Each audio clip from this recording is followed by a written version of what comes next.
2023 నుంచి ఇప్పుడు దాకా ఇండియా ఐసీసీ ఈవెంట్స్లో 32 మ్యాచ్లు ఆడితే 30 మ్యాచ్లు గెలిచారు. ఓడిపోయింది 2 మ్యాచ్లు. ఎక్కడ? ఇదే నరేంద్ర మోడీ స్టేడియంలో. అందుకనే బయట నుంచి ఇండియన్ మేనేజ్మెంట్ అన్ని ట్రై చేస్తున్నారు. నిన్న హోటల్ చేంజ్ చేశారు, నిన్న ఆల్సో డ్రెస్సింగ్ రూమ్ కూడా చేంజ్ చేశారు. అయితే now coming to the pitch.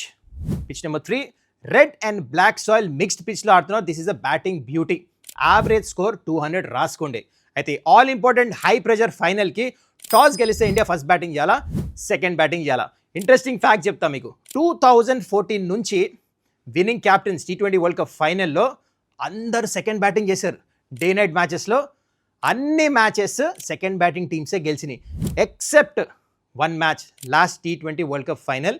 Rohit Sharma first batting చేశారు, but this was a day game. And now coming match గెలిస్తానికి ఎవరికి ఎక్కువ ఛాన్సెస్ ఉన్నాయి? According to me India dominate చేస్తారు, కానీ ఒక్క గండం ఉంది, power play. New Zealand openers are ultra aggressive. Tim Seifert ఇంకా ఫిన్ అలన్ సెమీఫైనల్లో అగైన్ సౌత్ ఆఫ్రికా ఏం చేశారు చూసాం. This is a very good batting pitch. ఆ ఒక్క గండం దాటారా India is definitely going to dominate.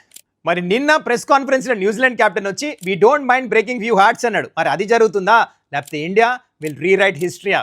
What you think? And also toss గెలిస్తే ఇండియా ఏం చేయాలి? Player to watch out for all important ఫైనల్లో ఎవరు, అండ్ ఈ మ్యాచ్ ఎవరు గెలవబోతున్నారు according to you? Comment below.